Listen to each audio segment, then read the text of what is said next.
Good afternoon. Please stand and join Kate Gigliotti in singing our national anthem. And by the way, I'm Dean Baines. I am the 9th Dean of the University of Houston Law Center. Welcome to our Convocation proceedings. So Kate, okay.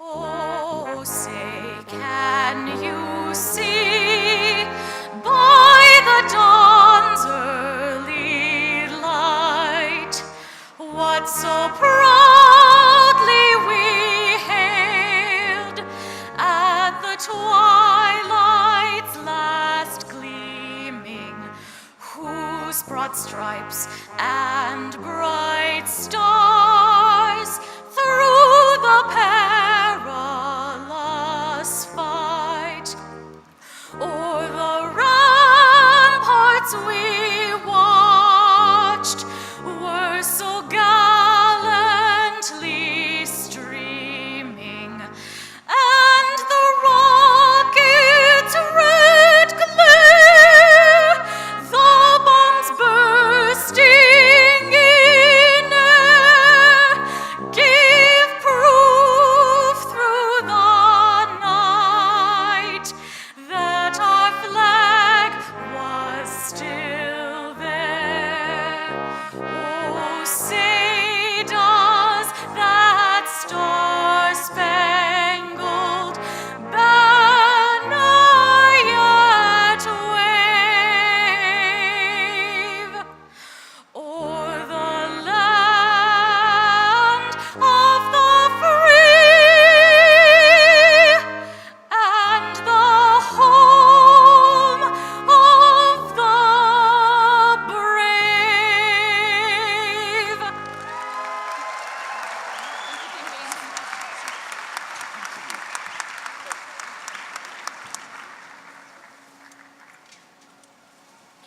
Thank you, Kate. I want to, at this point, welcome and, well, why don't everyone sit? At this point, I'd like to welcome and recognize some of our distinguished guests.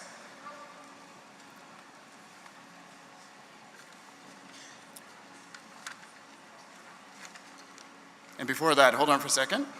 So it's been 10 months since I've been Dean of the Law Center. It's a true honor to welcome all of you to the Convocation exercises for a class of 2015. To the graduates, on behalf of the entire Law Center community, I want to let you know how much we have enjoyed teaching you and how much we look forward to following your successes. Over the course of my deanship, I have focused on what I've called the power of legal education and how the Law Center embodies that power and bestows it on each of you. We have fundamentally transformed each one of you by teaching you how to think like lawyers. You've learned how to write precisely, to analyze rigorously, to advocate persuasively, and to conform to the highest levels of professional standards. You can now take these tools and transform the world by representing individual clients to secure justice and by providing the legal architecture in global and national social and political and economic movements and helping those movements grow. Lawyers have always been in the forefront of civil rights, women's rights, marriage equality, immigration reform, tort reform, tax reform, and deregulation. Ultimately, as a lawyer, you will seek justice for your client, whoever she may be. Whether that client is a victim of domestic violence, whether the client is an immigrant seeking justice at an asylum at our shores, or whether that client is a businessman or woman seeking a fair merger. Moreover, the power of the legal education enables graduates to transform their economic circumstances and to advance social mobility. Some of you may have heard me say that legal education is like buying a home in a very nice neighborhood. The investment is likely to grow in value over time. It is important to see the long-term value of your law degree. We are all proud of your accomplishments today. I congratulate each of you and look forward to hearing about all the great things that you accomplish and that you do in the future. To the audience, family, and friends, on behalf of the graduates, I want to thank you for all the support you have shown them, and to let you know that soon these graduates will be prominent lawyers, community leaders, judges, professors, and maybe even a law school dean someday. They could not have had these opportunities unfold without the help and support and encouragement of their family and their friends. And we celebrate you also today. It's indeed a time for this shared joy and the shared accomplishment with each one of you. I would like for us to give a round of applause to the family members and friends who've stood by the family, the students while they've been here.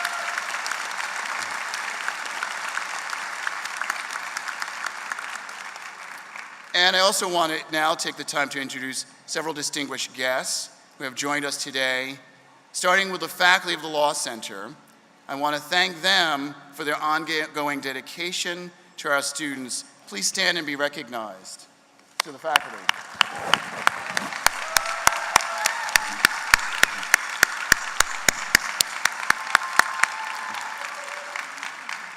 In addition, I would like to recognize Dean Ian Holloway of the University of Calgary faculty. Why don't you stand, Ian?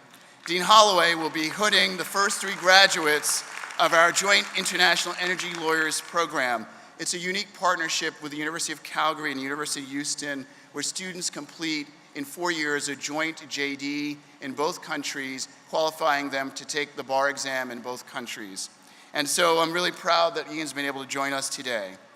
We're also pleased to welcome the Honorable Eva Guzman, the Justice of the Texas Supreme Court, who's going to be our convocation speaker, and Jarvis Hollingsworth, the immediate past chairman of the University of Houston System Board of Regents. We'll be hearing from them shortly.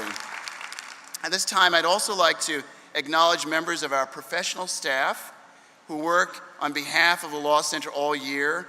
Please stand and be acknowledged by our faculty and students, the professional staff.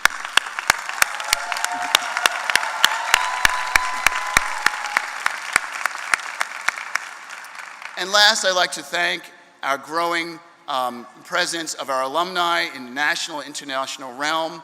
If you're alumni of the Law Center, would you please stand and be recognized? And thank you for all your support to the school and to our students.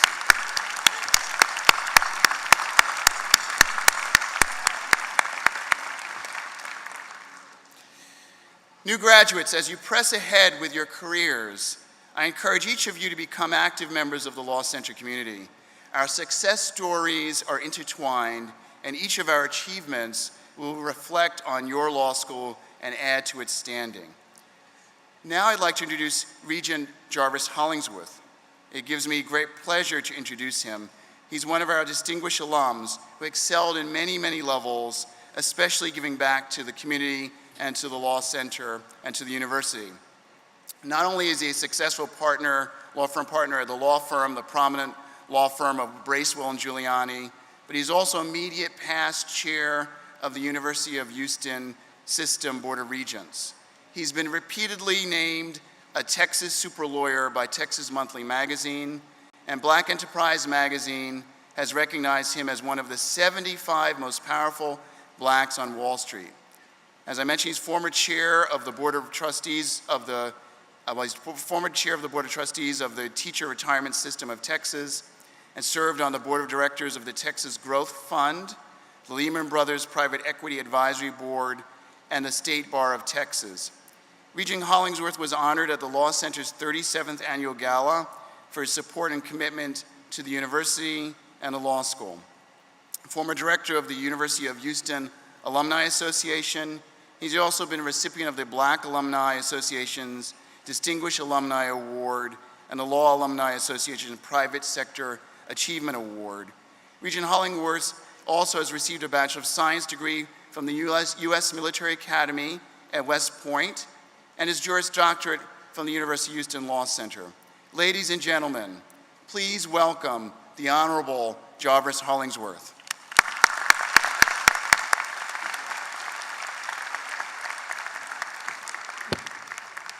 Thank you so much, Dean Baines. I'm delighted to be here at the Law Center's Convocation, sharing in this wonderful moment with each of you graduates and your families. As Dean Baines indicated, my name is Jarvis Hollingsworth, and it's a pleasure for me to bring greetings to you on behalf of the Board of Regents here at the University of Houston system. This is also a very special moment for me because I'm not only here in my role as a regent, but also as an individual who shares the emotions, yours, of what it means to graduate from the UH Law Center. Because just a few years ago, okay, maybe more than a few, I was sitting where you are waiting to receive my own law degree from this great law school. Little did I imagine back then that one day I would have the honor to serve as a regent for this university and as chairman of the board. It's a bit bittersweet for me today because this is my sixth and final opportunity to address the graduating class of the Law Center as a regent, as my term will be expiring on the board later this year. It has indeed been an honor for me to serve you. To you graduates, each of you had worked very hard and sacrificed much to be here today. Congratulations on that accomplishment. Our congratulations also go to the dedicated faculty and staff of the UH Law Center who guided you and helped you along the way, and to these friends and family and parents who are here today who have supported you all along the way and who have encouraged you. I'd also like to congratulate Dean Baines on this, his first inaugural Law Center Convocation at the Law Center. Dean Baines, we look forward to continued success and even greater heights for the Law Center from you, the faculty, and the administration. As a UH Law Center graduate, each of you will join a family of almost 250,000 lawyers and alumni from various disciplines, over half of whom will stay in the Houston area. You will help drive our economic success and much of the progress of the city of Houston, and the state of Texas for that matter. Each of you and your UH Law Center alumni constitute a vast and valuable network, so make sure you take advantage of that after you graduate. Some of you are headed for some of our great Houston law firms. Some of you will work in corporate legal departments or government. Some will start your own law firms. But as you leave here, I believe and I expect that each of you will make a difference in the world. Graduates, live your life with purpose. Don't settle for anything less than the best you can achieve. Remain humble and make helping others a priority. And most important, remember that your family comes first. Every once in a while, take stock of your priorities and keep your family at the top of the list. Graduates, we are proud of you. Your family and friends are proud of you. The University of Houston Law Center is proud of you. Congratulations.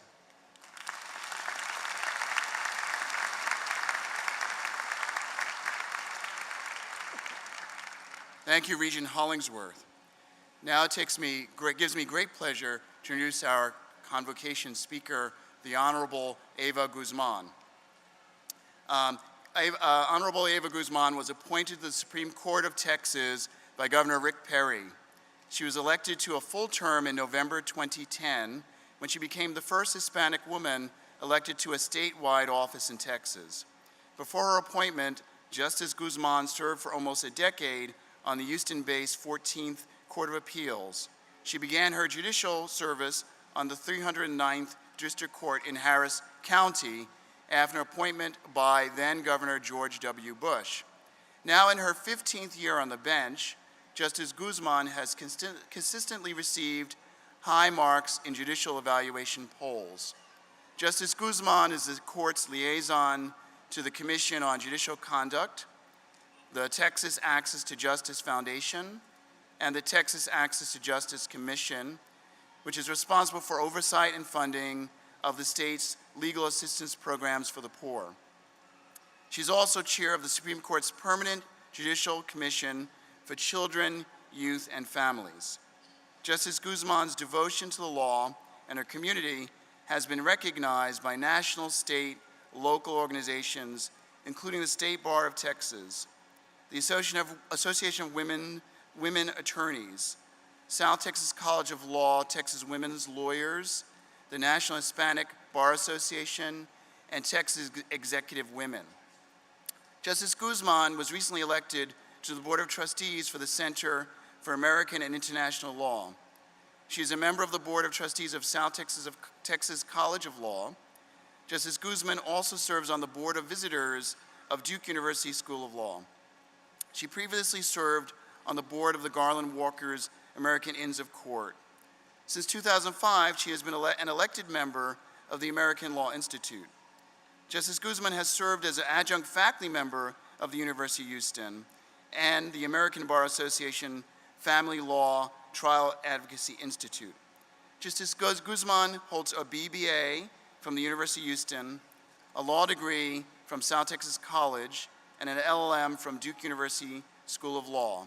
Please join me in giving a warm welcome to the Honorable Justice Eva Guzman.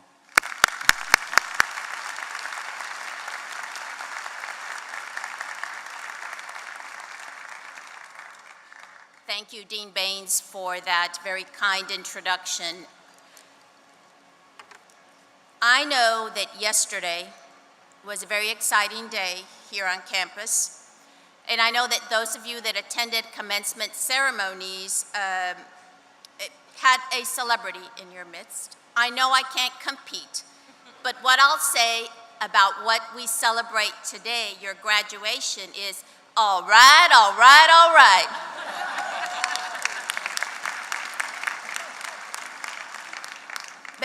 Good afternoon. Buenas tardes a nuestras familias de habla hispana. Es un honor estar aquí con ustedes.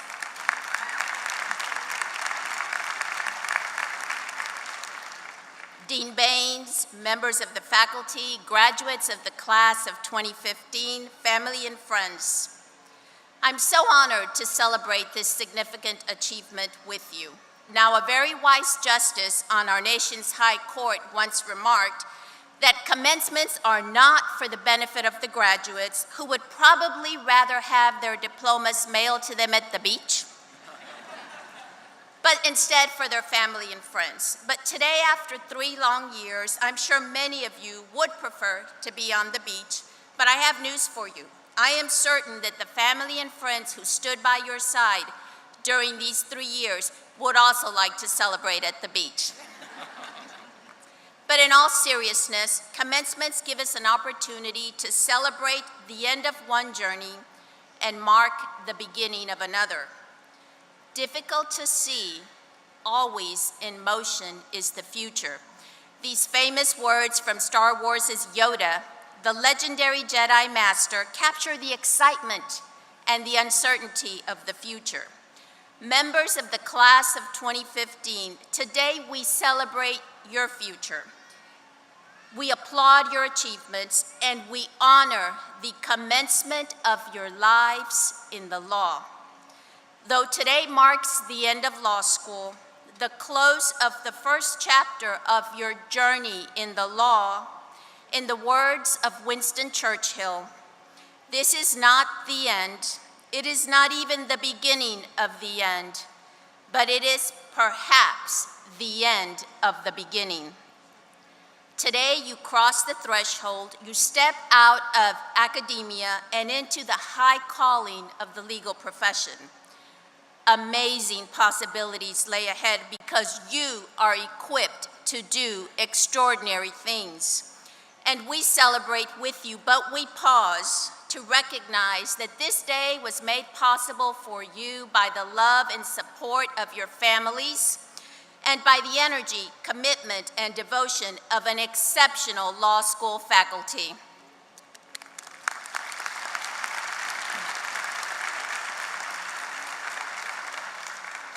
You've studied side by side to become learned in the law. Now, as you leave law school to pursue your professional careers, you will take different paths in pursuit of our common calling, but you will always be connected to one another through your shared commitment to our profession and through your experiences.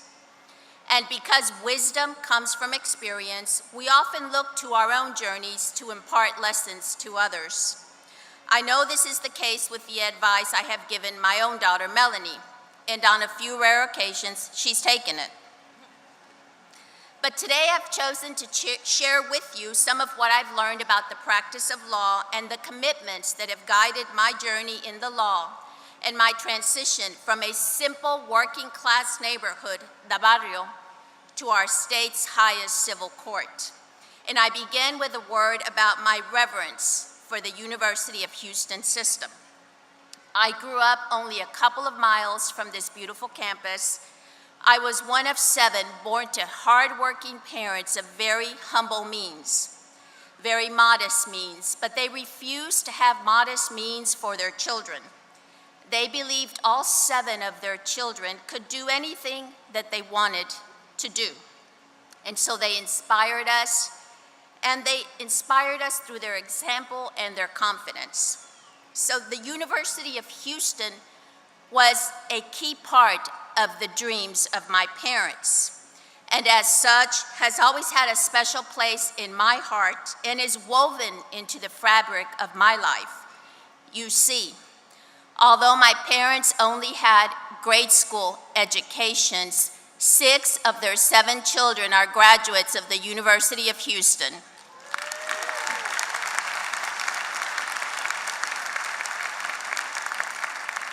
And just so you know, after years of therapy, we finally forgave our sibling who chose to go somewhere else. But it was while here on this campus that I finally determined that I would attend law school. As a kid in the East End, we didn't know lawyers, and maybe some of you had never met a lawyer till you set foot in this great institution.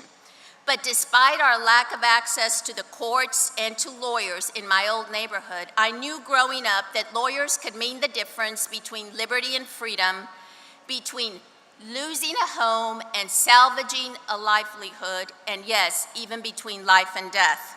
And so I decided that I wanted to be a part of this noble profession. So looking back on my experiences and my journey, I know that the commitments that I chose to make are what allow me to come back to the University of Houston as your convocation speaker today. Rick Warren, in his best-selling book, The Purpose-Driven Life, says, "Nothing shapes your life more than the commitments you choose to make." So today, as you take this first step, baby step, into the legal profession, commit to practicing law in a way that is worthy of the honor. That commitment will encompass several defining qualities, and I'll speak to 3: character, excellence, and service. I'll begin with character. You should know, if you don't already, that in life and in law, you are defined by your character. How you practice law is just as important as what you practice and where you practice. As members of the bench and the bar, we stand on a grand stage in a big arena. Just as what we think and what we do defines us as individuals, our words and our actions as lawyers and as judges define the character of our profession. Good or bad, the behavior we model in our professional lives is the behavior by which our entire profession is judged.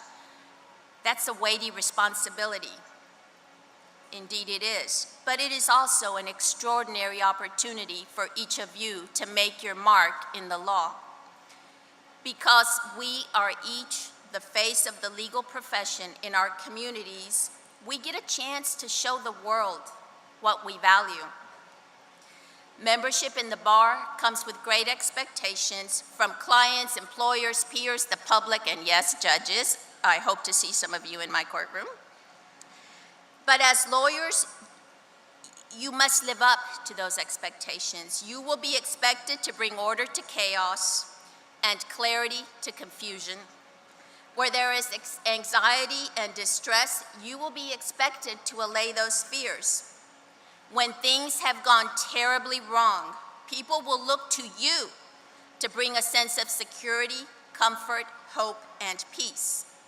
Now, I know that each of you is anxious to get out into the law world and to meet these expectations. But in your quest to meet these expectations, you will be pressured to take shortcuts. You will be invited to stray into gray areas and beyond. You will face hard choices, seemingly insurmountable obstacles, and unpleasant encounters. There will be trials, ladies and gentlemen, and not just in the courtroom. How you respond to these difficult circumstances and difficult people will say much about who you are and what you value. Be strong in the places that matter most. Be honest, not just in the big things, but in the little things. You are what you do when you think no one is watching. You will have wins and you will have losses. Don't gloat in the victory and don't blame others, especially your family, for your defeats. You will encounter the best and the worst of our profession. Treat both, and you will. You will run into the worst sooner than you think. Treat both with courtesy, dignity, and respect. But above all, if you remember nothing else about what is said today, remember this: practice the golden rule.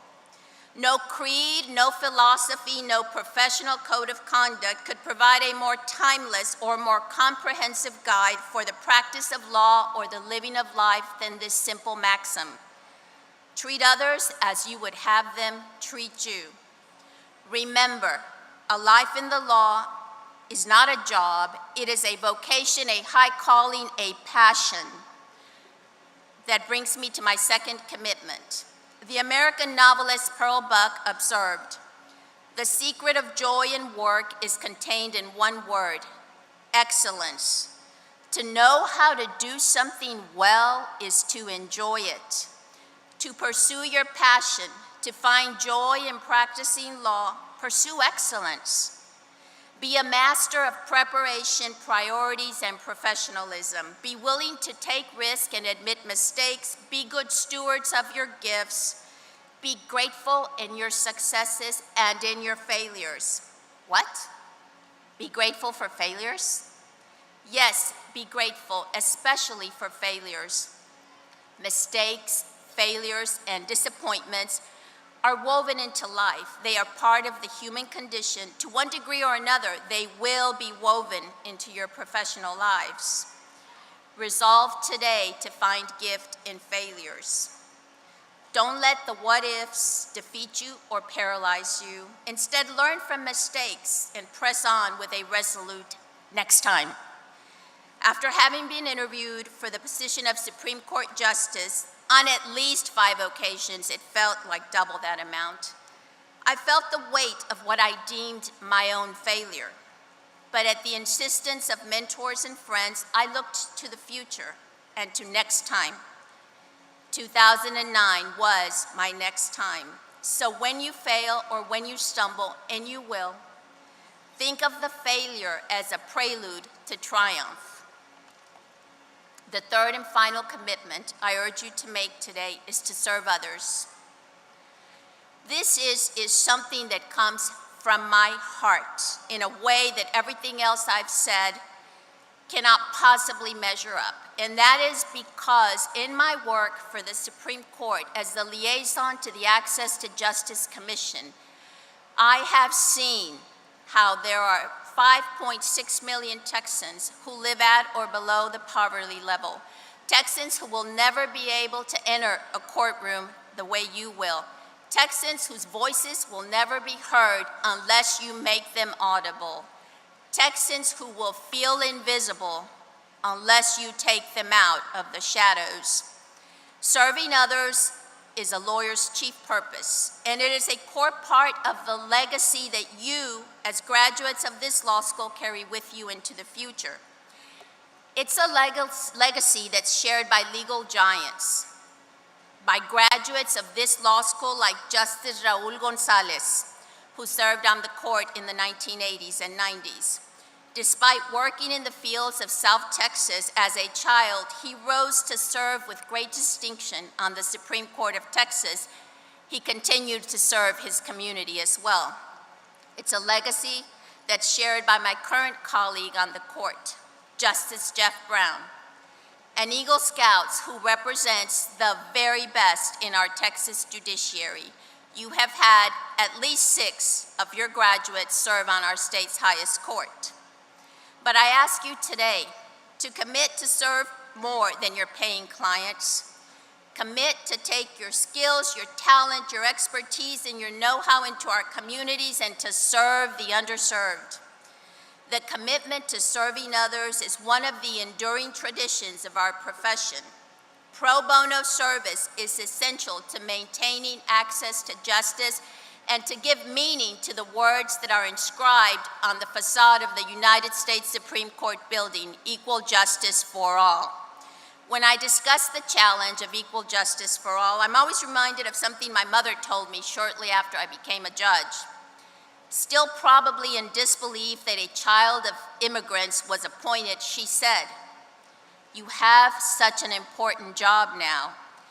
People like us always struggled to get in the door to powerful places like that. Now your name is on the door." I've never forgotten her words, and they have driven my interest in equal justice issues. I close with another quote from Yoda. Small in size, but wise and powerful, he reminds us to always pass on what you have learned. So members of the class of 2015, I pass on to you what I learned in my journey in the law. Perhaps you have already noticed that the 3 qualities, character, excellence, and service, are interconnected. One takes shape in the other. Each is essential to the high calling of our profession.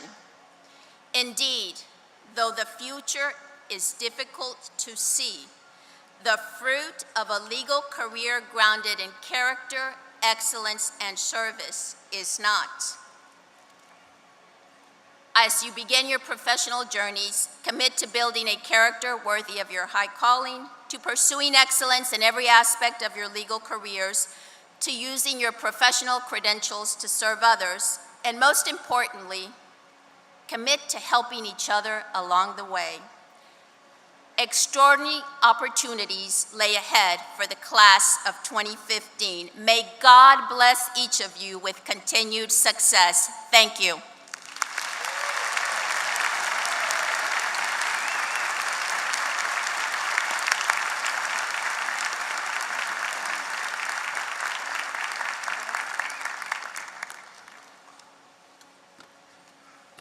Thank you, Justice Guzman. That was terrific.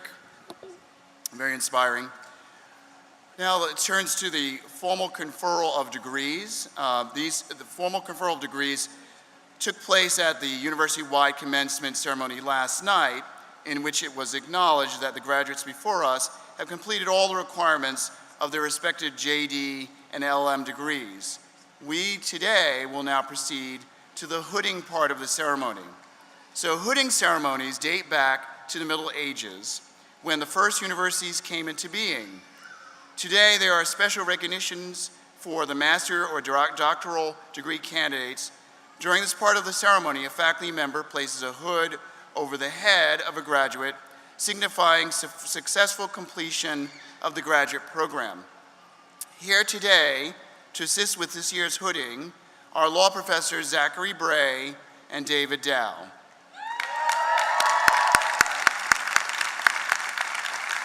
And to read the names of the graduates are Law Center staff members Peggy Fortner, Jamie Dillon, Tiffany Tucker, Allison Reagan, and Sandra Tennessee.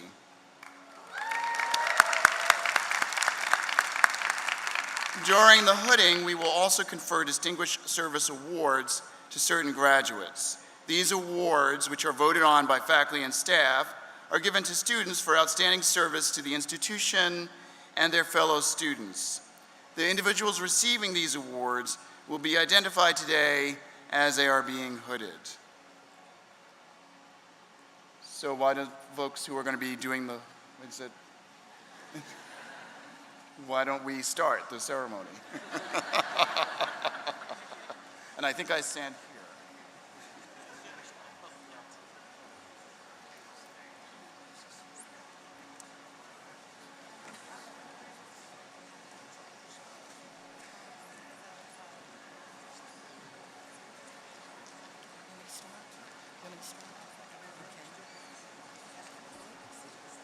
Adelabu Adepochi. Area of concentration, tax law.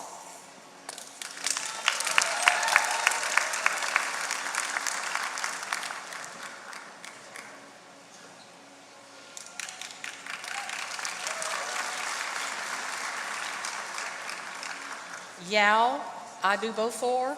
Area of concentration, energy, environment, and natural resources.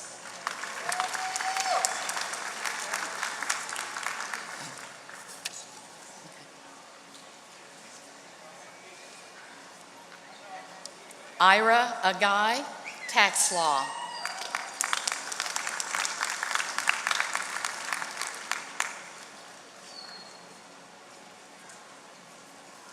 Gertrude Uzo Akpenny, energy, environment, and natural resources.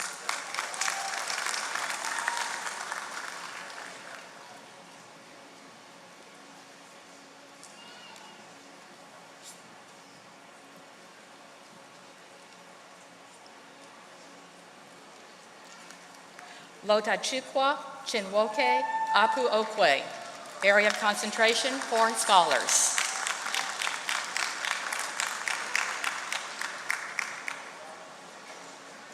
Mauricio Arroyo, foreign scholars.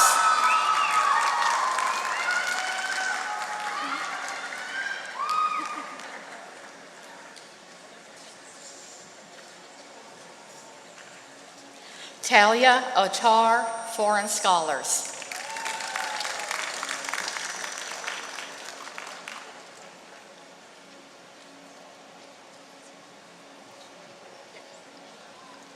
Carlos Alberto Waneri, foreign scholars.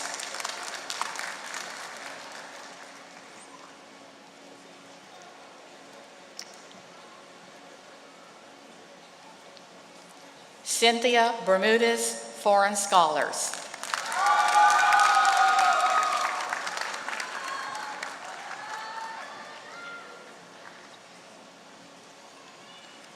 Lisa Marlene Bomer, energy, environment, and natural resources.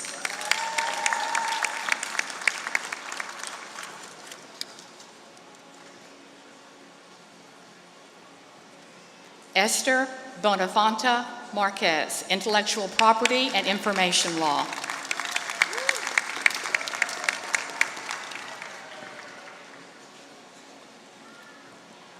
Erin Marie Lucas Bullard, energy, environment, and natural resources.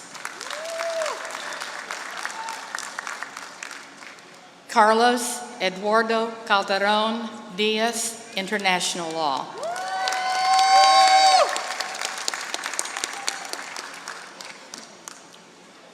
Vale Shobana Chala, intellectual property and information law.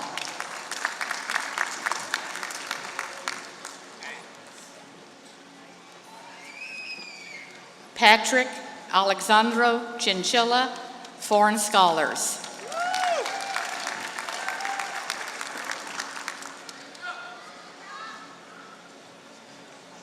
Carrie Lynn Cogburn, energy, environment, and natural resources.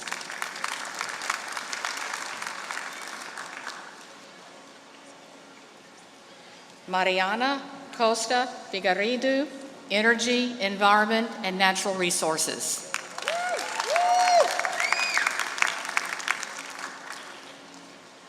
Yuri Imanol de la Flor Patino, foreign scholars.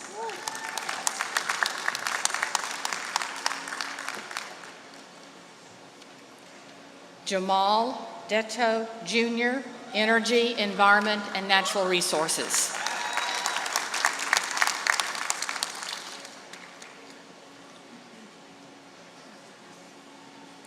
Gemma Fern Dreeland, Energy, Environment, and Natural Resources.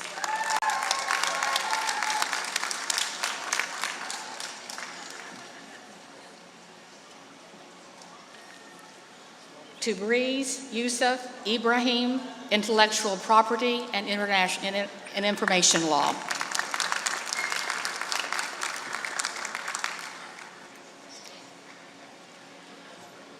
Agogo Violet Iguasa, Energy, Environment, and Natural Resources.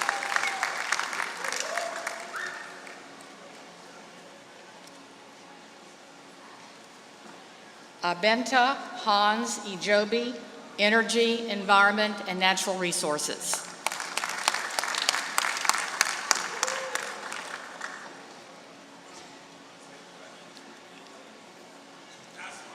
Mariana Fajardo, Foreign Scholars.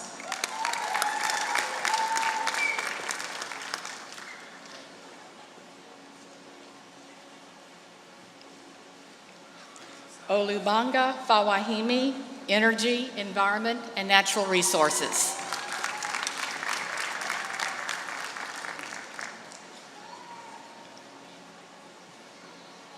Alejandro Ferreira Estrada, International Law.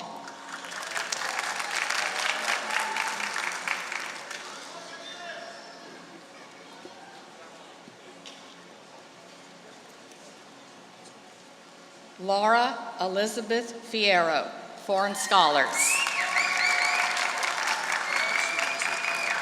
Okay. Vanessa Tomasito Vinzetto, Energy, Environment, and Natural Resources.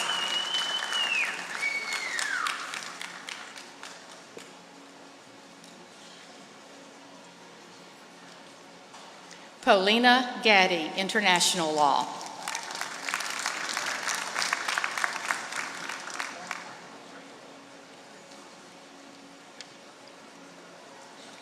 Juan Manuel Gonzalez, Jr., Foreign Scholars.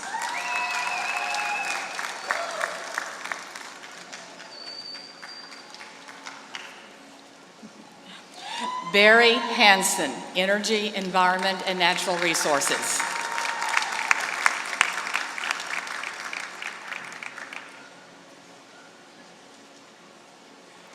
Rodrigo Hernandez Arguelles, Energy, Environment, and Natural Resources.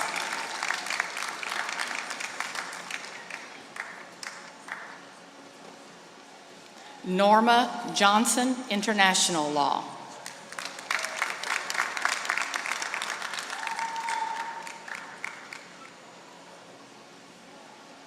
Vanessa Lynn Johnson, dual concentrations of health and tax law.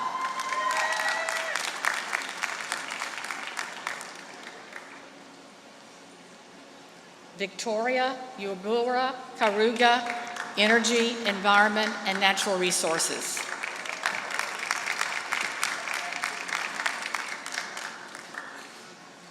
Elijah King, International Law.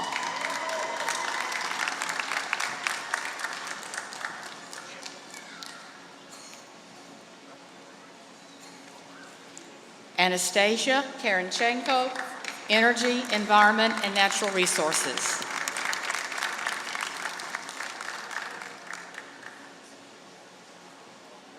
Valerie Longmire Jeffers, Health Law.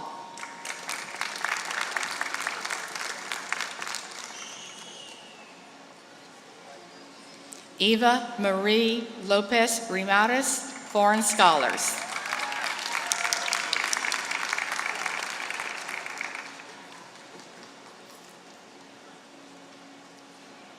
Chanel Nicole Mack, Intellectual Property and Information Law.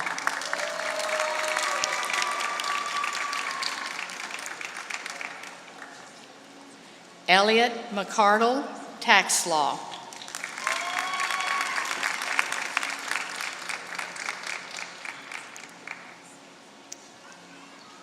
Adebiong Mendy, Energy, Environment, and Natural Resources.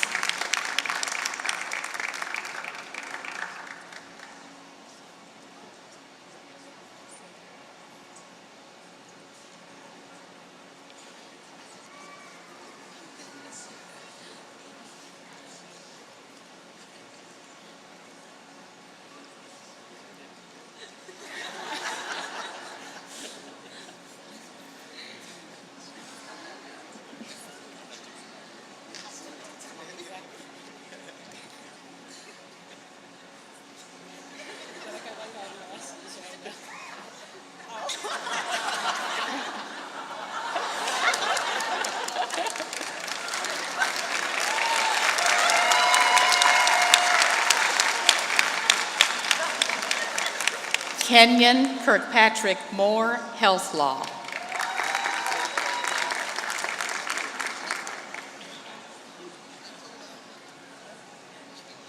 Gina Nerambai Nabeta, Energy, Environment, and Natural Resources.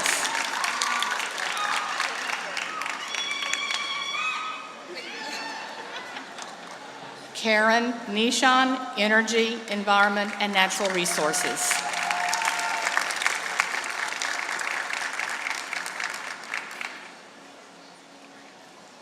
Gerhumbu Numbre, International Law.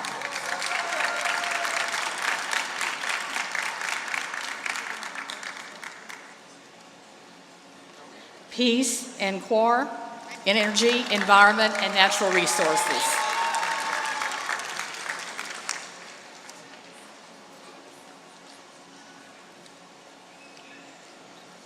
Ernest Ntanda, Energy, Environment, and Natural Resources.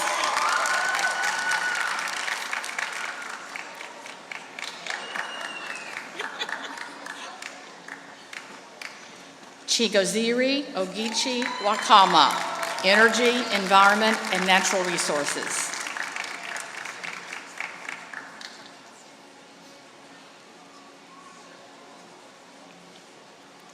Cynthia Odika, Energy, Environment, and Natural Resources.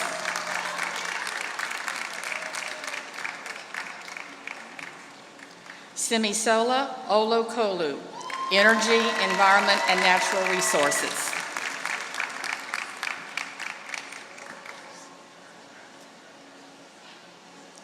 Yosola Unanugwa, Energy, Environment, and Natural Resources.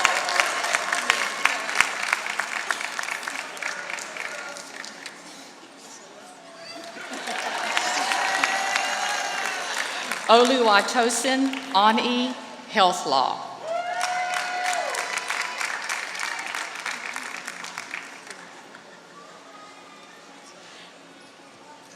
Alida Pineda Artuno, Foreign Scholars.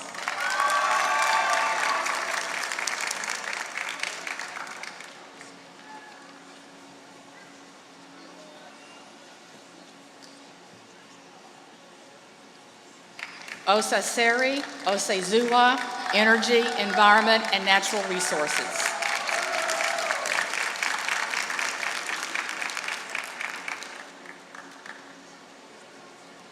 Oluwashin Oshomo, Energy, Environment, and Natural Resources.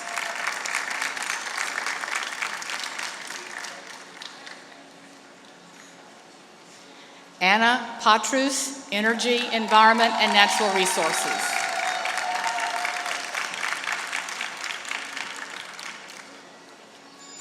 Stephen Daniel Perry, Energy, Environment, and Natural Resources.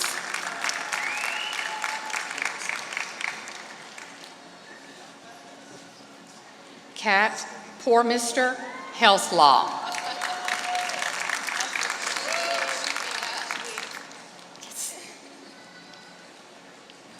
Evans M. Saki, Energy, Environment, and Natural Resources.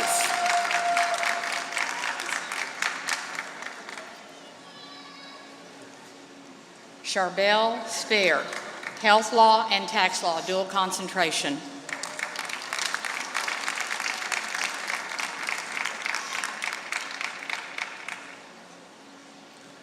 Sheena Shagagi, dual concentration, Energy, Environment, Natural Resources, and Tax Law.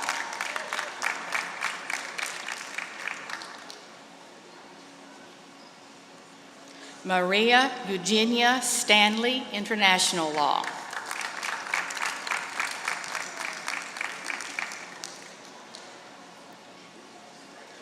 Grace Habib Sula, Tax Law.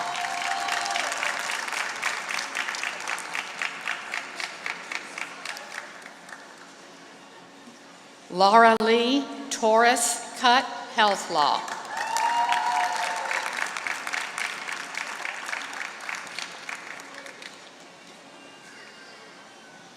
Andrea Cadilyn Tote, Intellectual Property and Information Law.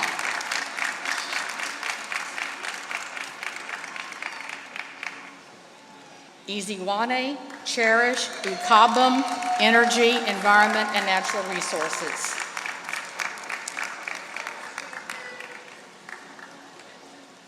Peter Usanya, Energy, Environment, and Natural Resources.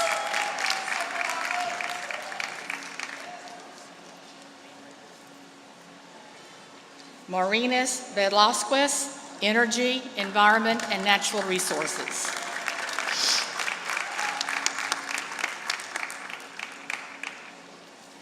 Carmona Yike, Energy, Environment, and Natural Resources.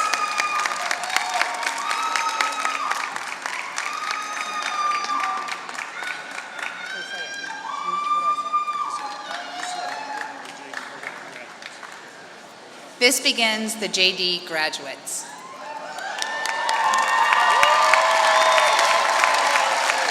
Timmy Topi, SR.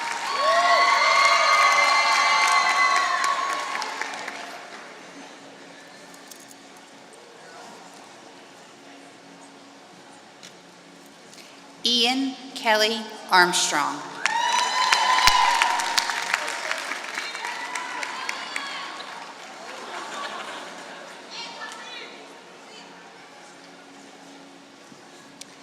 Ahmed Davut Utchik.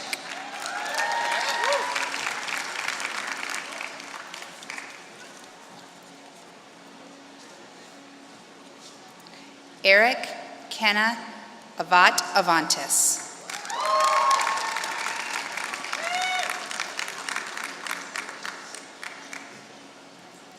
Katie Bailey.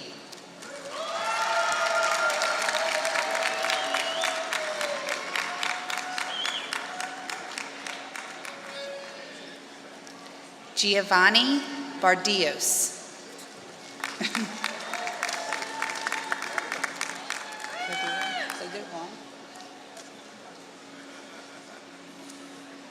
Joshua David Benke.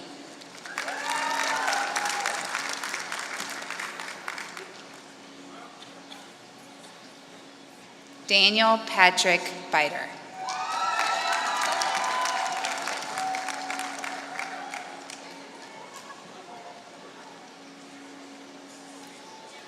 Crystal Lee Billings.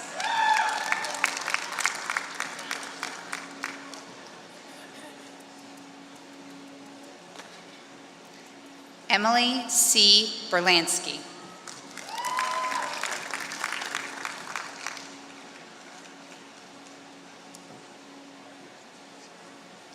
Melissa Michelle Broadway.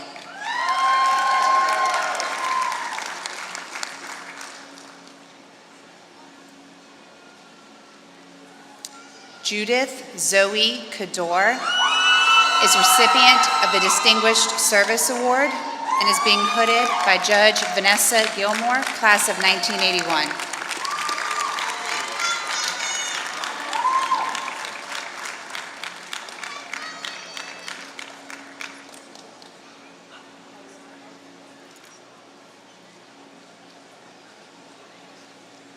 Miriam Ide Camero.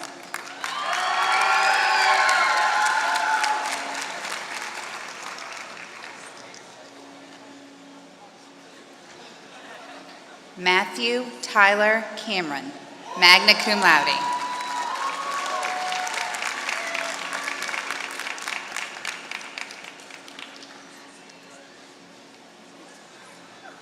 Brandon Raymond Kamek.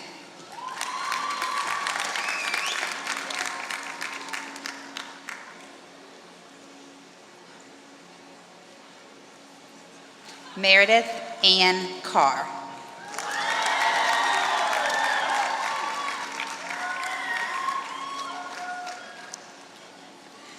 Krista Chan.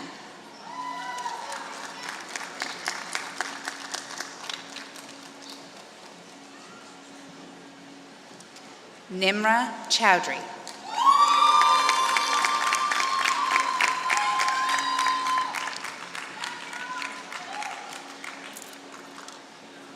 Michael Curtis Klein, magna cum laude.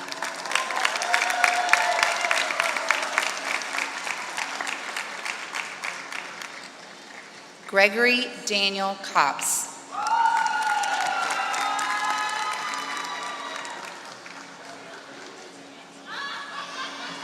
Benjamin Avi Cohen Kurzrock, magna cum laude.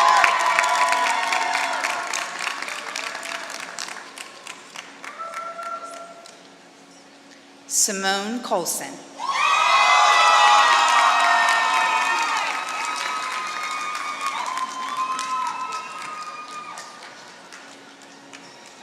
Joshua Cooper.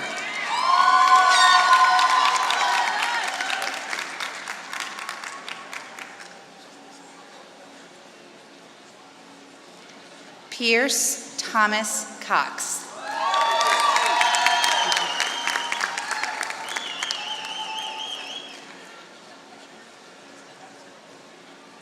Joseph R. Crawford.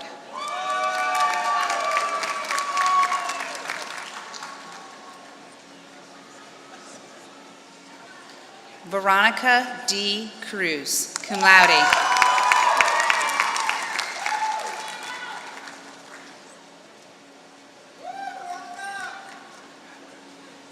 Verdiana Darby.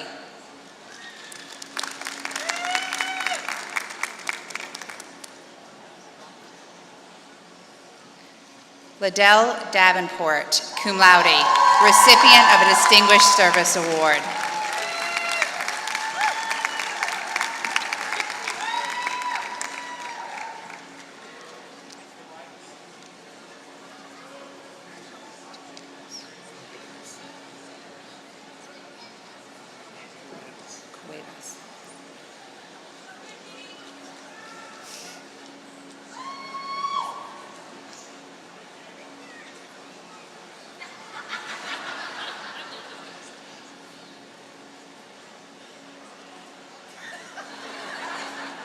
Juan Carlos de las Cuevas.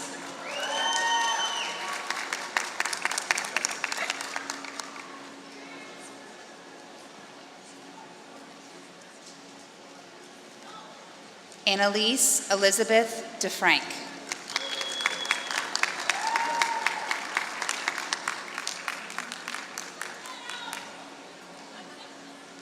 Taylor Paul Denson, cum laude.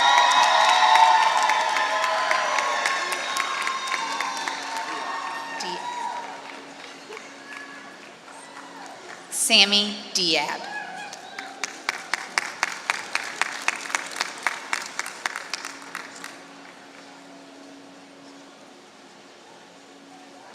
William Patrick Denon.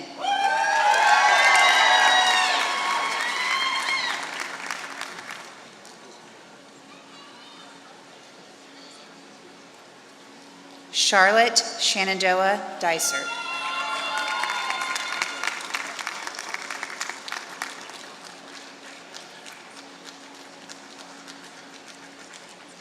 Melody Duarte.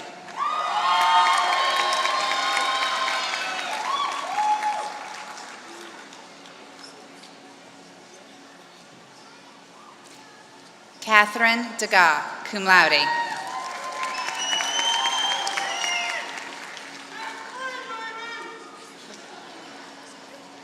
Kevin Thomas Dyer.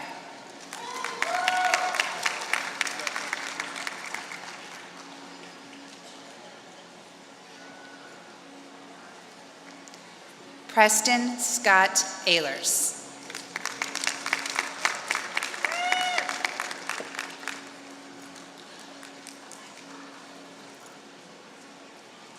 Ashley Joan Ellerin.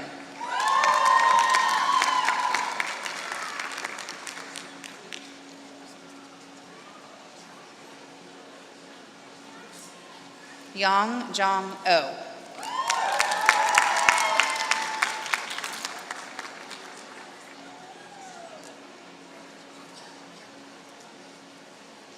Yana Louisa Erler.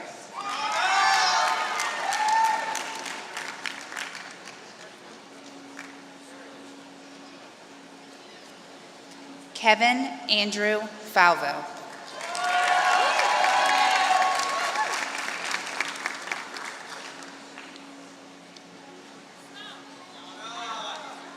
Arshin Faridafar.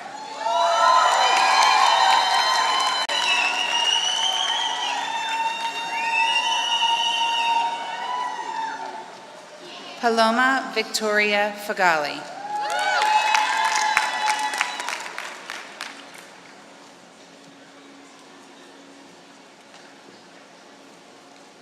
Betty Fang.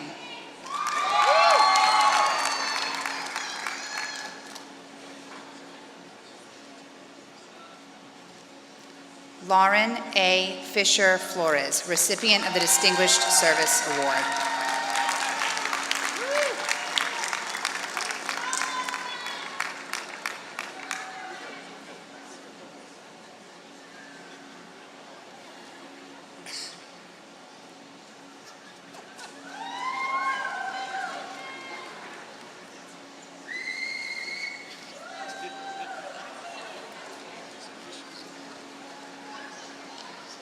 Cedric Devon Forrest.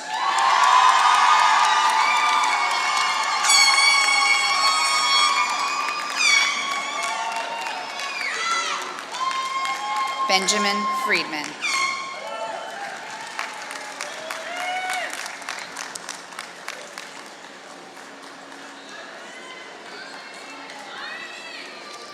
Matthew Gaffron.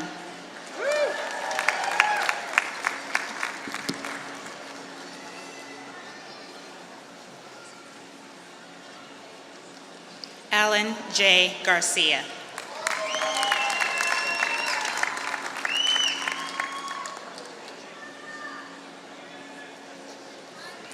Carla Vanessa Garcia.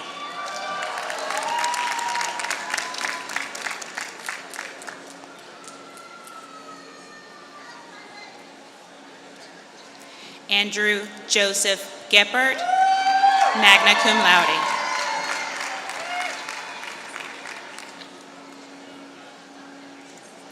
Silva Gavorkian.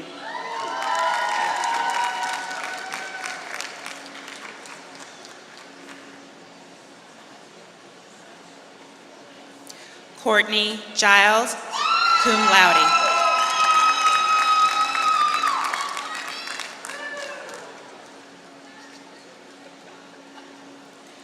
Julia Gill, hooded by Dean Holloway, receiving a Juris Doctorate from the UH Law Center and the University of Calgary, Faculty of Law.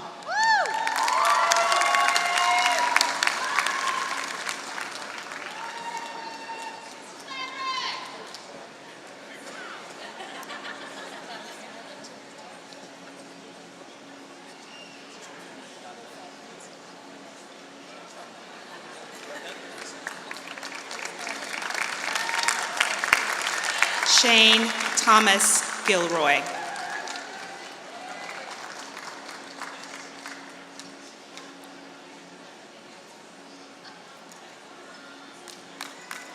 Brooke Augusta Burr Glidden.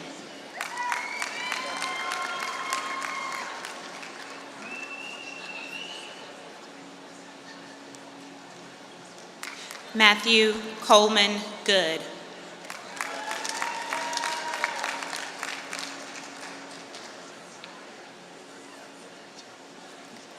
Brooke N. Granger, magna cum laude.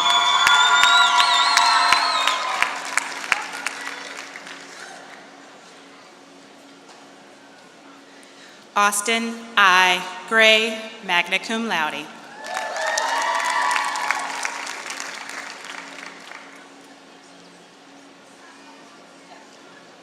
Jeremy Jackson Gray.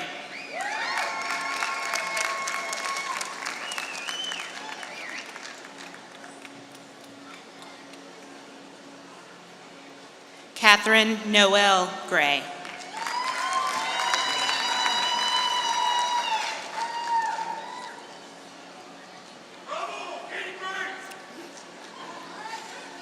Lee Nicholas Green.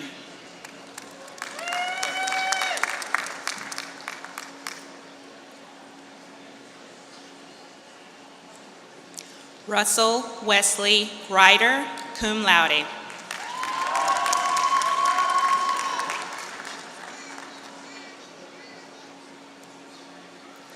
Tracy Marie Hall.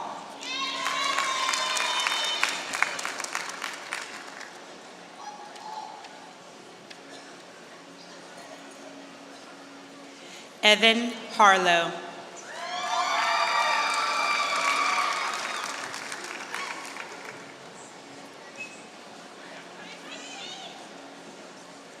Keith Harris.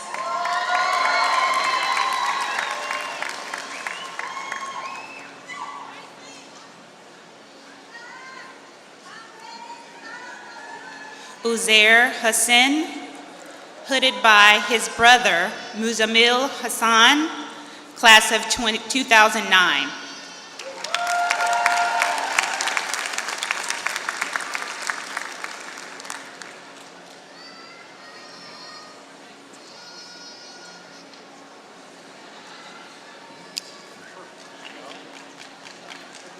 Lisa Michelle Hassenberg, summa cum laude.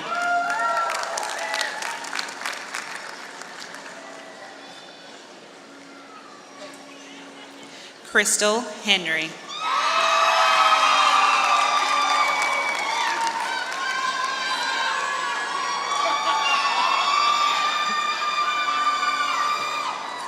Dylan C. Hickey.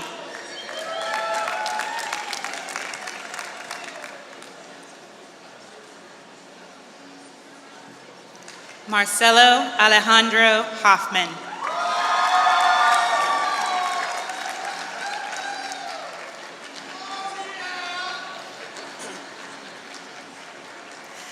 Zachary Jack Hoffman.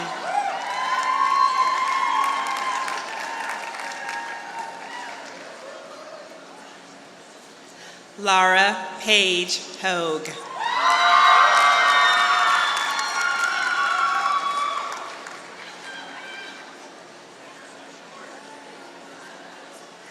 Chuck Hooten.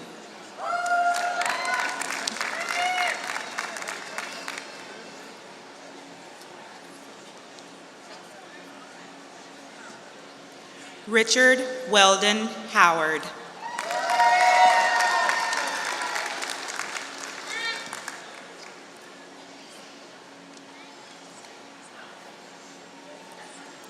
Travis Leon Hulefeld.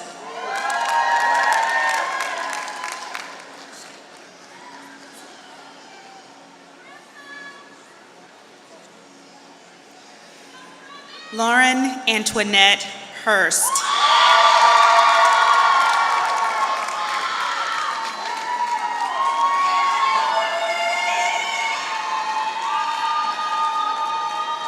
Jessica Ireton, magna cum laude.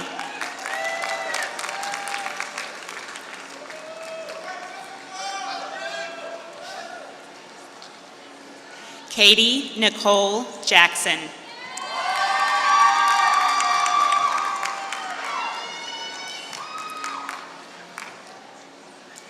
Andrea Christine James, receiving a Juris Doctorate from the UH Law Center and the University of Calgary, hooded by Dean Ian Holloway.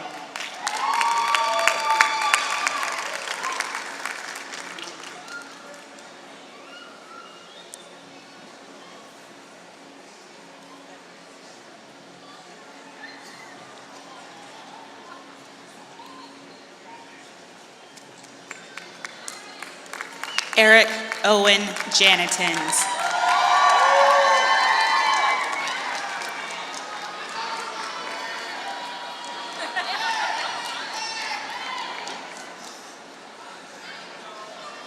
Mark Allen Jessup.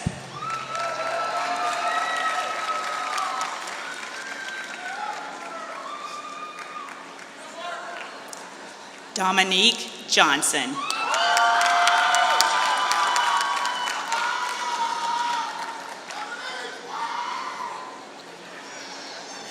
Grant Johnson.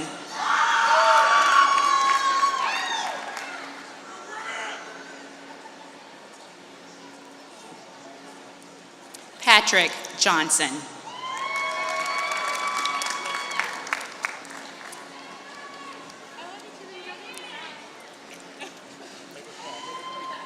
Megan Makudis Kaimig.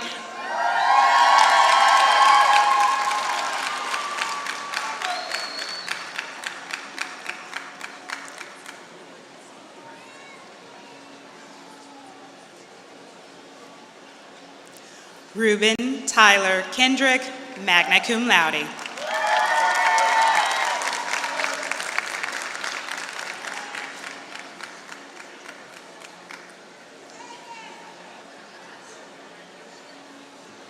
Robert Eric Kent.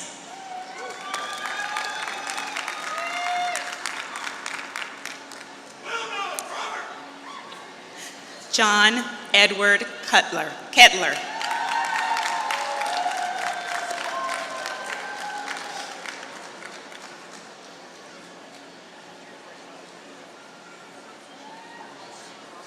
Maha Khalil.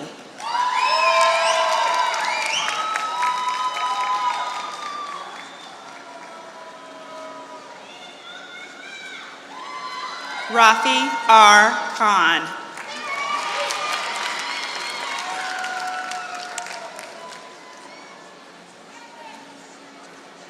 Mashoud Saeed Kawoor.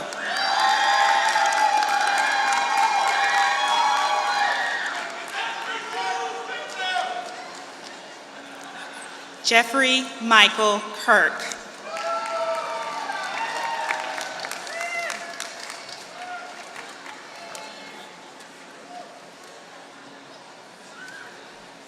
Darina A. Kaliva, cum laude.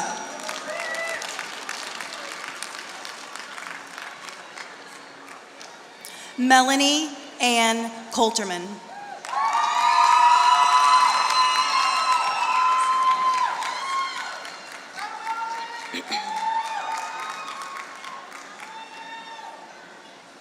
Drew Morgan Courtler.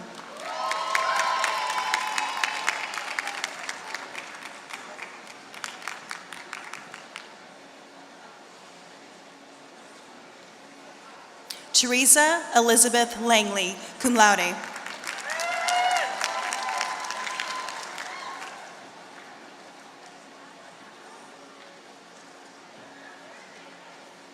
Kyungsil Lee, magna cum laude.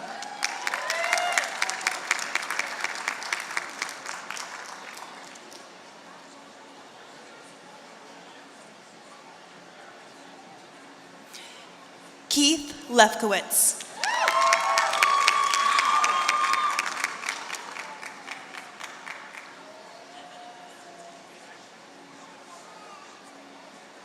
Kim Lewinsky.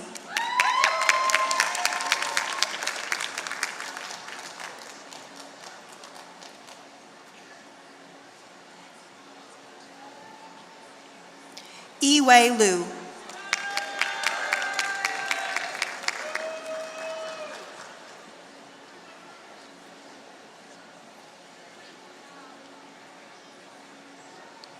Dana Alexandria Lizick.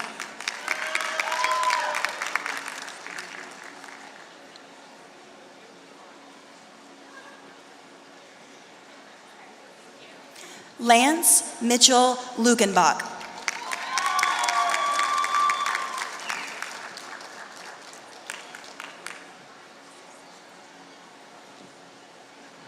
Veronica Faye Manning, cum laude.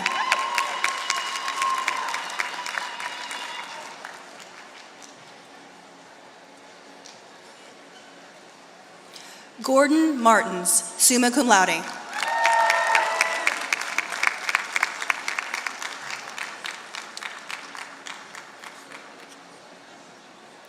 Carolyn Kramer McCormick, cum laude.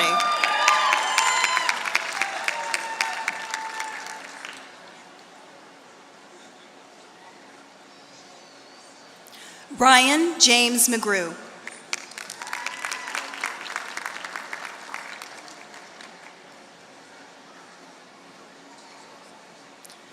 Andrea Memovich, magna cum laude.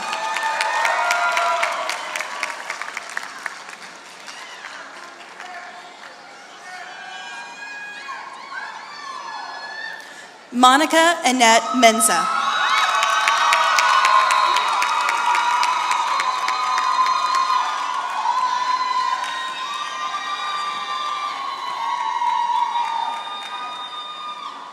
Nicholas Anthony Milazzo.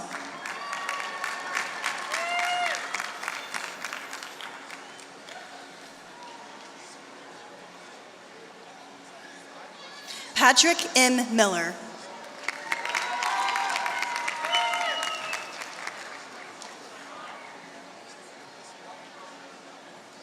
Allison Claire Mills, cum laude.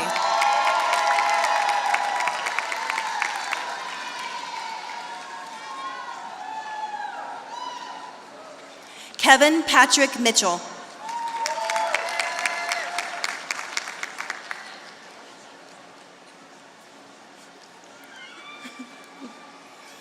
Pune Azendrayani Momeni.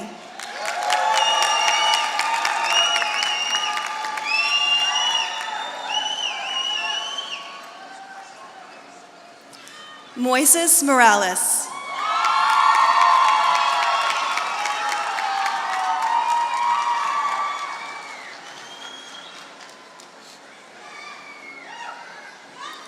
Diana Christine Moreland.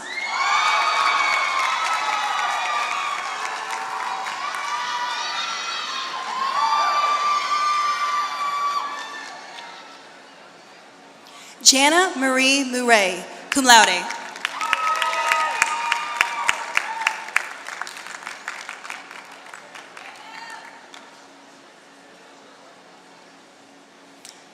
Layla Maria Nabi.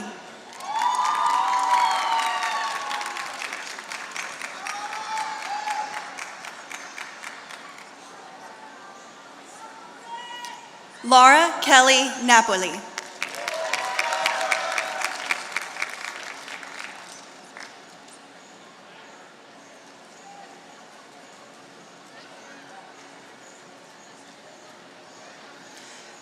Ratika Narayanan.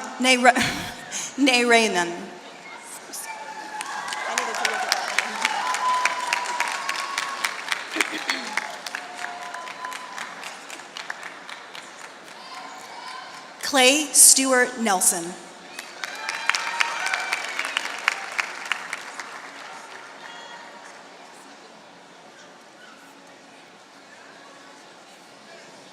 Samantha Ann Newman.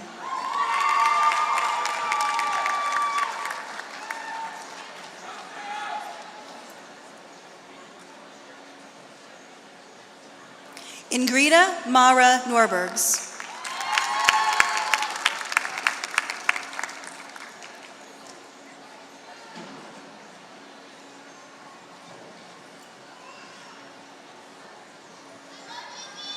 Lance Edward Elke.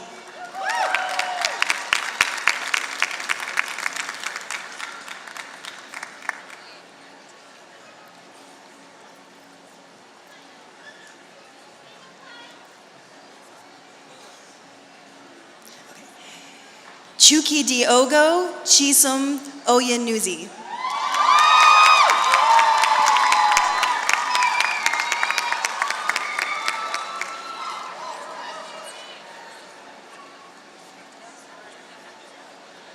Adia Orayomi.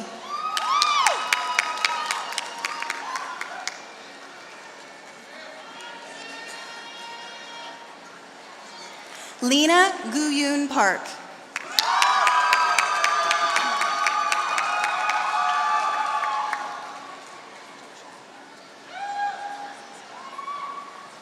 Alicia Victoria Patterson.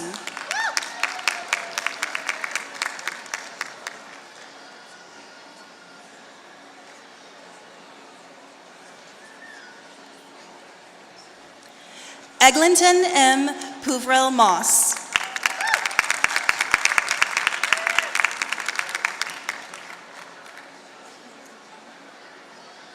Amanda Danielle Pesonen, magna cum laude.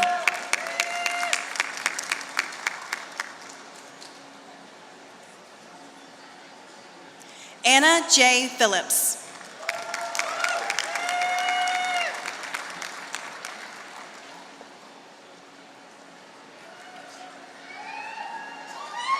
Cullen G. Pick.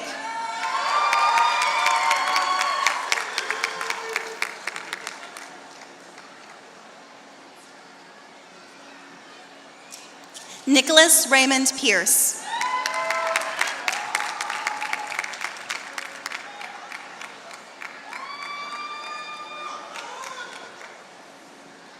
Nosheen Sadruddin Harani.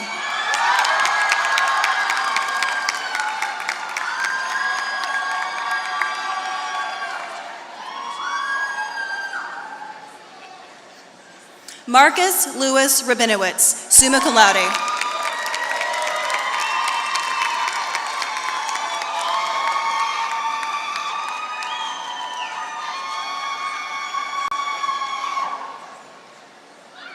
Samantha Gilly Racklin, being hooded by her mother-in-law, Susan Kressler Racklin, class of 1981.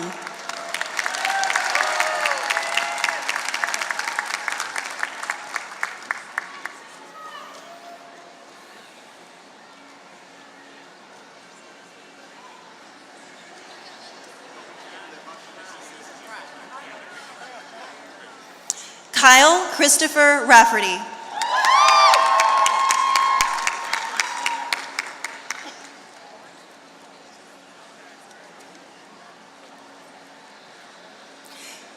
Daniel Scott Rakes.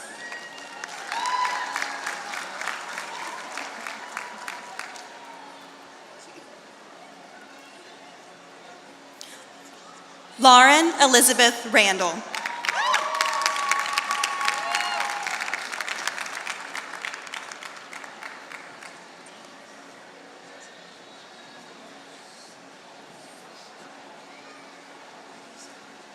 Monica Jade Respino, magna cum laude.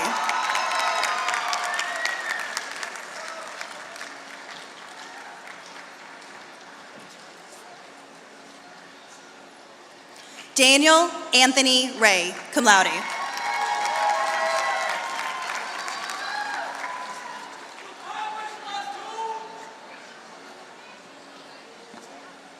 Catherine James Ray.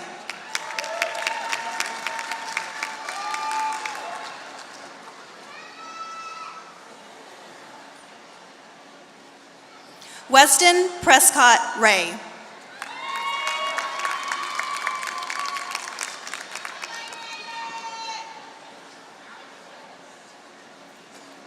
Jamie Michelle Reisler, cum laude.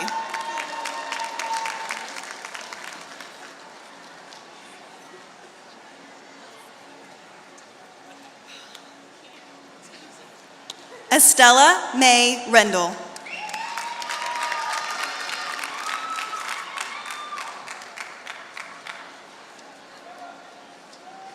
Leanne Ressler.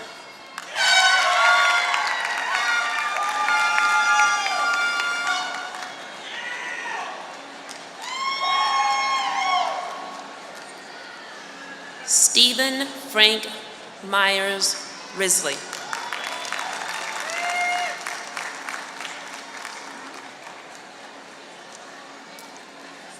Kelly Young Rizzo.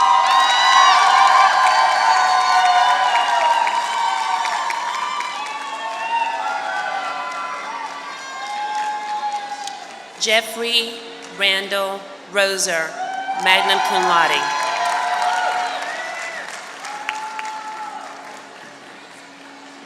Arthur R. Rogers.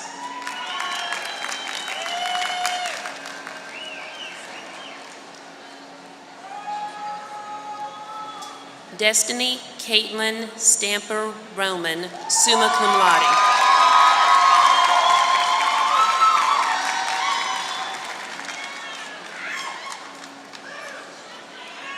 Cassie Eva Romano, cum laude.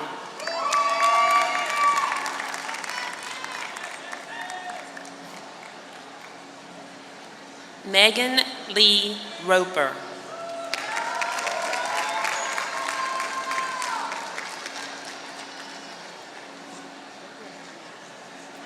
Rebecca Michelle Rosenchef.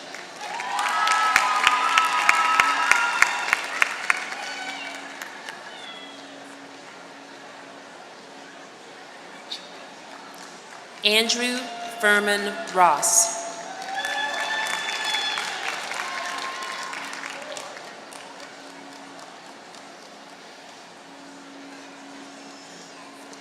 Jason P. Rudloff, cum laude.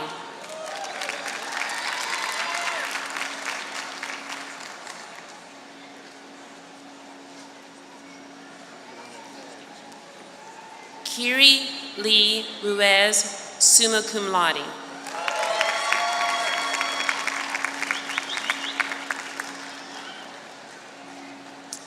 Michael Francis Ryan, Distinguished Service Award recipient.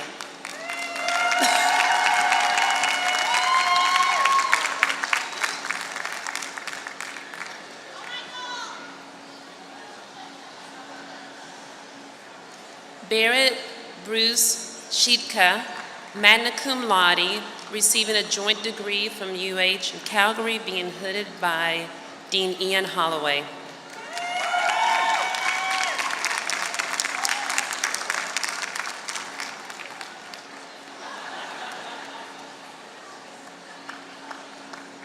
Brandon Curtis Schrickengast.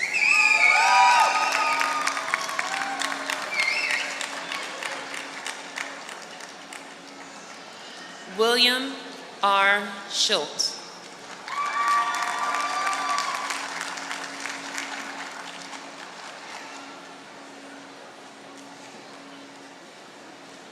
Edward Bethel Seeger III, cum laude.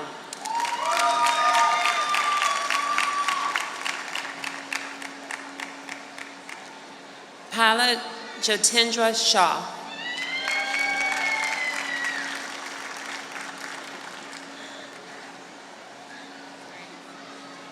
Suleya Fazal Sheikh.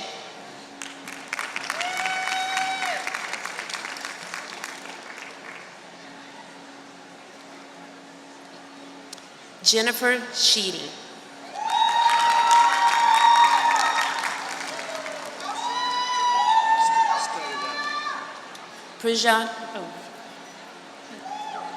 Prajana Shivashar.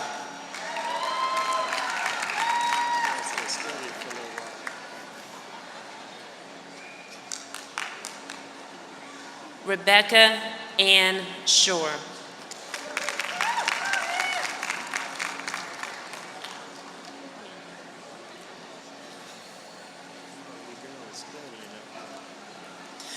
Jennifer Ryan Sims.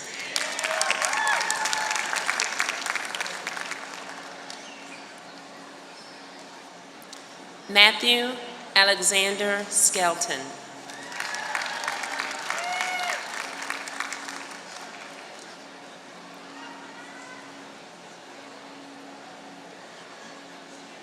Deanna Shea Smith.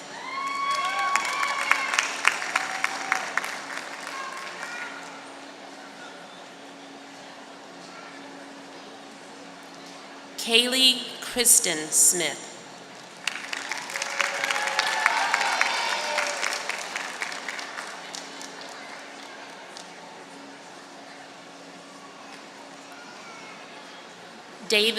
Lee David Snellgrove, being hooded by his sister, Angela Hoover, 2005 graduate.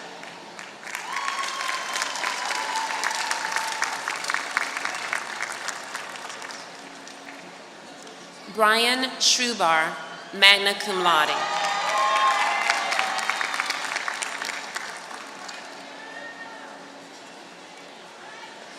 James Noel Sutton.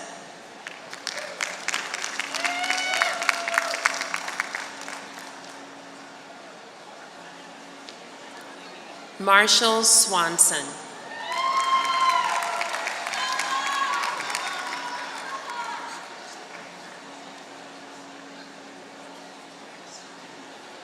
Brayden Taylor Thomas.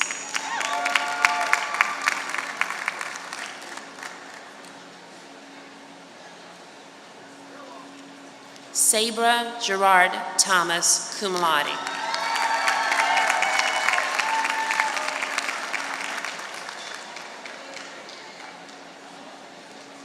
Jeffrey Cemento II.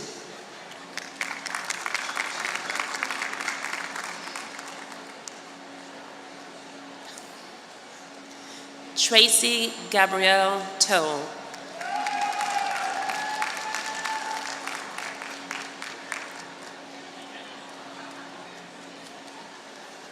Andrew David Truelove.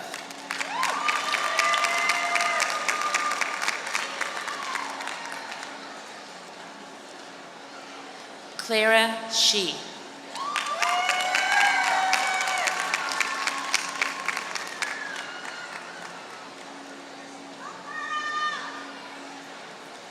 John Cotton Turner.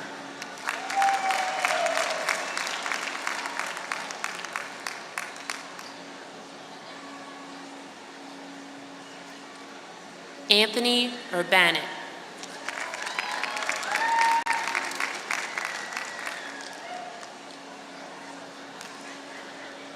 William Hughes Usnick.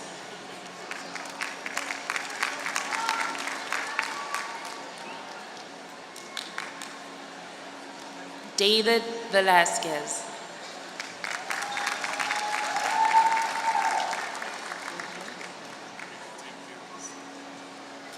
Armando Wally.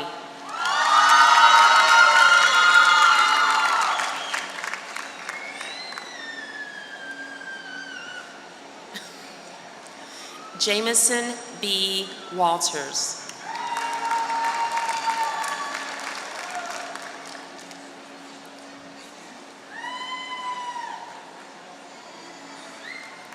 Valerie Ann Weber, cum laude.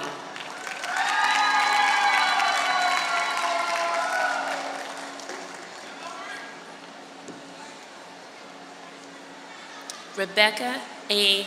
Went.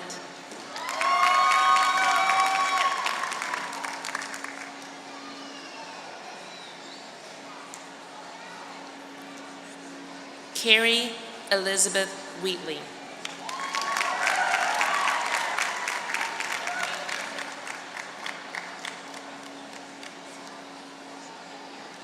Aishagal Williams.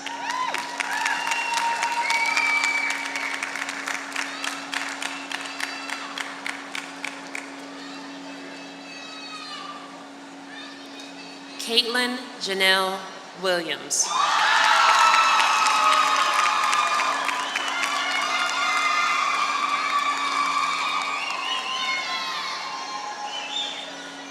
Alexandra Moret Wolf.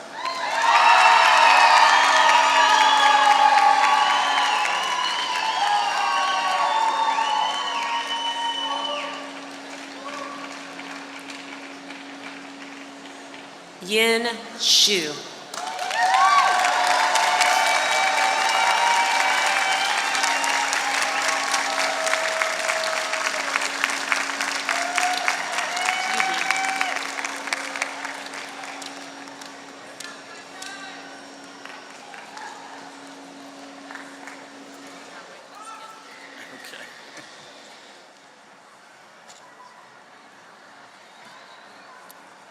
Thank you so much. This has been a wonderful ceremony so far.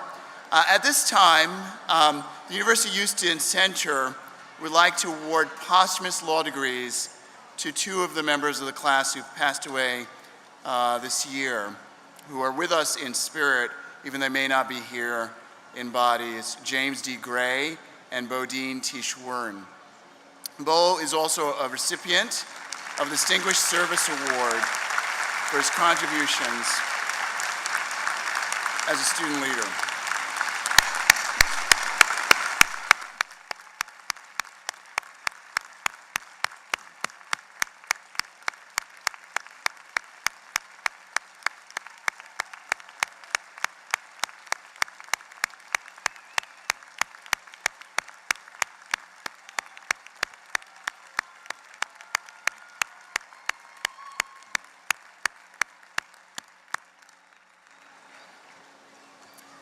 Bo is also a recipient of a Distinguished Service Award for his contributions as a student leader.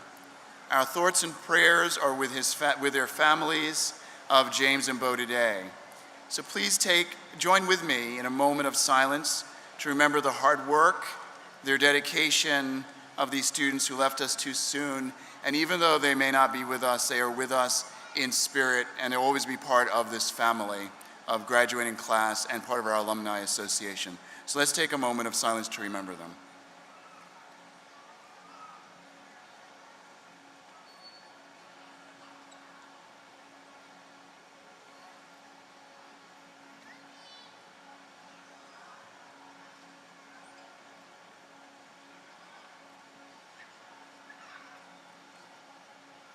I would like to now introduce this year's class speaker, Liddell Davenport. As she's known as Dee Dee, has shown her commitment to the Law Center since she entered as a first-year student. She served as a student volunteer for the Career Development Office, events and panels, and as a member of the Student Advisory Board. She's a featured presenter and narrator of the Law Center's Powerhouse video and has been an active participant in the Law Center's programming and leadership with the intent of service. She's one of the most respected and admired members of this graduating class, and she's admired by our classmates, faculty, staff, and attorneys in the legal community as a leader who's dedicated to service. Please welcome Liddell Davenport, the class speaker for the class of 2015.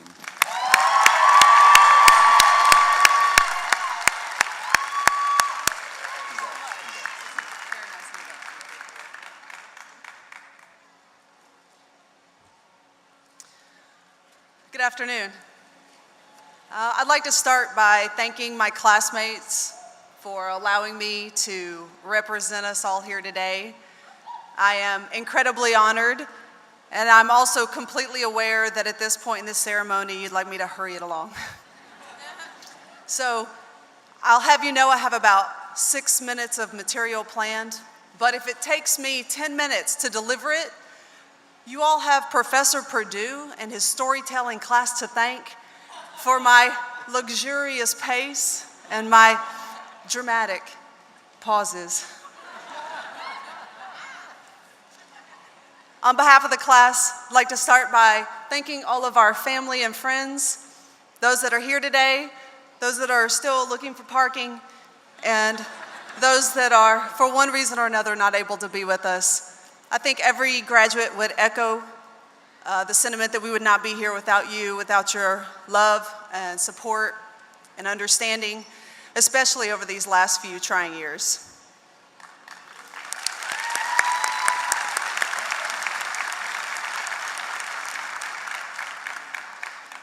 And also on behalf of the class, I'd like to thank Dean Baines and the rest of the faculty and staff at the Law Center. Your support, hard work, encouragement, mentorship has been truly invaluable. And I know that many of us will be calling on you in the future, so I thank you now for your continued support that I know does not end at graduation.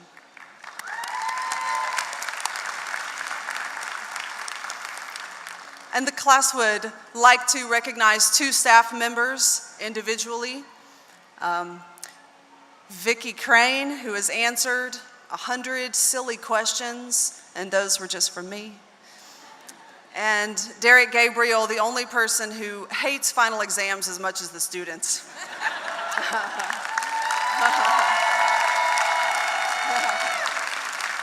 So Derek and Vicki, the class came together to present you each with a cash gift today, a token of our appreciation for your help when we inevitably miss a deadline, or your understanding when we were doing strange things like emailing you on New Year's Day, but maybe that was just me.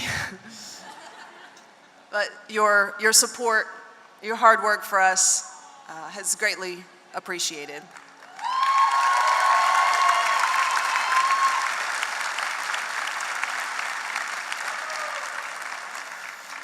And so as I have prepared for this today, I've been thinking a lot back about our time in law school and all the surprising things. And I realized that really our legal education was split into 2 very distinct parts. There was 1L and there was everything else. And in 1L, we learned all sorts of new and interesting things. Like in torts, we learned some concepts that at the time we probably didn't know were going to become the cornerstones of our legal education, like reasonableness and foreseeability. And we also, of course, learned that Mrs. Paulsgraf is an extremely unlucky woman. In contracts, we learned that there were some words that we already knew, but they had completely different definitions and connotations in the legal realm. Words like adhesion and consideration and chicken. And we knew we were becoming lawyers when around the law school people started yelling, "I accept," anytime anything resembling an offer was made. In civil procedure, we were introduced to the concept of personal jurisdiction, even though most of us still can't tell you how to figure that out. And we contemplated important ideas like, if a helicopter bought in Texas crashes in the Peruvian mountains, does it make a sound? And in the second semester, we entered property. And in property law, we learned about the most famous fox hunt that ever happened. And we also failed to learn the rule against perpetuities. But we learned that nobody knows that. And in criminal law, we were introduced to some more fun Latin phrases like mens rea and actus reus. And for the final exam, we memorized the Texas Penal Code, even the parts that are unconstitutional. And then there was con law, where we learned that Justice Jackson has some famous boxes that may or may not always or never be applicable. We learned that emanations have penumbras, and we learned that it is just never legal to smoke peyote. And then just like that, we were 2Ls. And I'd like for everyone here to know that for the rest of our time in law school, we did not just sit around and read obscure sounding cases. I mean, we were supposed to. And we probably did right before the final. But for the most part, for those other years, this class went to work. We did a lot of hard work. And I just want to share today and commend this class of graduates on everything that we did, or at least touch on some things. So first of all, we did journal work. I mean, we did a lot of journal work, folks. In the last 2 years, the University of Houston has published about 25 issues of legal commentary, full of articles, many written by professionals and some written by the graduates right here. And these students were responsible for seeing that every word, every comma, and every em-dash were correct. And we worked in externships, serving 10, 15,000 hours of work in government agencies and nonprofit organizations. We served in places as diverse as the Texas Supreme Court, to the Texas Children's Hospital, to the IRS. And don't hold that last one against us, it was just one person. We served in clinics, providing thousands upon thousands of hours of legal help to people who otherwise would have been unable to afford it. And some of my classmates even took on the emotionally challenging work of death row inmates facing execution. We also had some 60 of these graduates that competed in the competitive teams on campus, the moot court, mock trial, and ADR team. And those students, they worked, nearly year-round, over the summer, over holidays, on the weekend mornings when most people were sleeping in or sleeping it off. They were working. And along with all of that, we ran some 40 student organizations. We did volunteer work. We were research assistants. We completed extra training. We planned and hosted a truly countless number of events and speakers. And I would also venture to say that nearly every graduate took some opportunity to work as well and get real-world legal training, all while we finished our coursework. And that, my friends, is why we can say, bingo, we won at law school.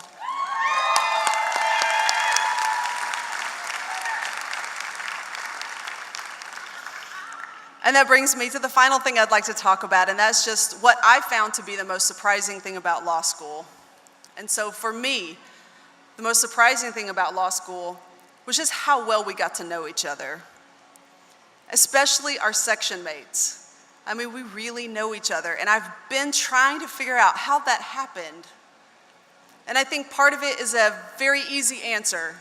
We have the shared experience of 1L. And some of those moments of 1L were some of the most intense and pressureful moments of our lives. And we came through that fire together.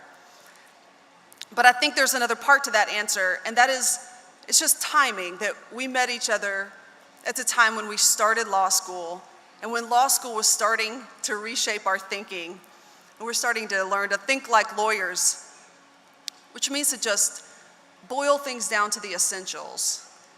And we were being trained to sift through all the surface details and all the filler that usually makes things seem so confusing and complicated. And it was through that lens that we looked at each other and that we got to know each other. And that so many of us were able to just sift through the surface of things and really get to know the core essentials of our classmates.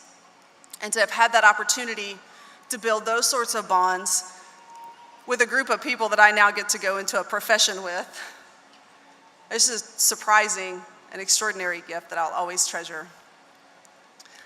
And in closing, we leave here today not only with our friendships and not only with our legal training and not only with that deep and abiding inner strength that we have all built by overcoming the obstacles inherent in law school, but we also take with us the memories of our friends, classmates, James Gray and Bo Schwerin, whom we also knew very well. And may we do our best to treat each day as a gift. And for my final words, I can think of none better than my friend Bo would say to the class of 2015, onwards and upwards. Thank you.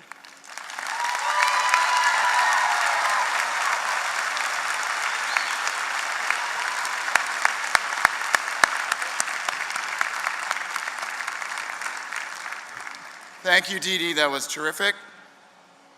Graduates, you're about to join a dynamic network of alumni who have influence that extends nationally, internationally, and locally. And there's someone here who will welcome you to that extensive alumni network. It's Tom Hetherington, who's become a good friend of me over the past 10 months. He's the current president of the UH Law Alumni Association. He graduated from the Law Center in 1998.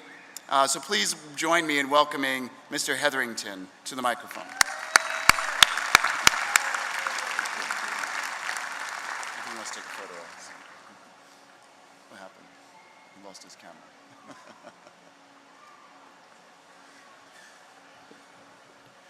Thank you, Dean. I am even more cognizant of the fact that we are nearing the end of this program, so I can assure you that I will be very brief. On behalf of the thousands of alumni who came before you, welcome to the University of Houston Law Alumni Association and congratulations, class of 2015.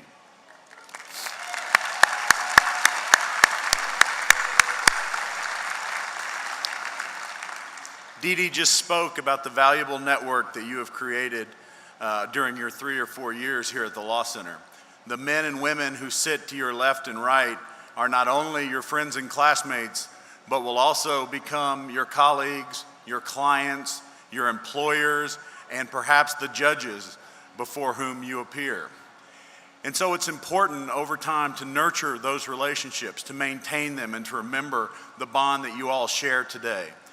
And as you step out into your careers, you're entering a larger network, a network of thousands of graduates who have come before you, who care about whether you're successful or not, who want to help you. Join us, come to our events, participate in our programs, get involved. We have a number of young alumni initiatives that we're working on at the Alumni Association. We'd love to see you guys out there. And when you're ready and when you've gotten your feet on the ground, give something back to the Law Center. This is a wonderful place, and the degree that you've earned today is more valuable than you even realize at the moment. So congratulations. I would like to take just a moment in a point of personal privilege to say that I'm not only here as your Alumni Association president, I'm also here as a friend and an employer. I'd like to congratulate my friend Ben Cohen-Kurzrock and my colleague Puna Momeni, who has agreed to join our law firm after graduation.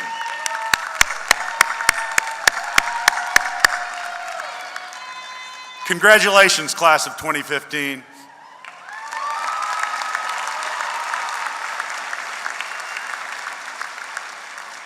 Thank you, Tom. Thank you for the welcome from the Alumni Association. And I want to take this point of personal privilege to congratulate the class as well. You are my first graduating class, and I'm very, very pleased that you are my first graduating class. It's been a wonderful 10 months as dean of this incredibly great law center. So class of 2015, you have now been empowered with a well-earned degree from one of the top law schools in the country. This fact will never be lost on employers, and it should never be lost on you.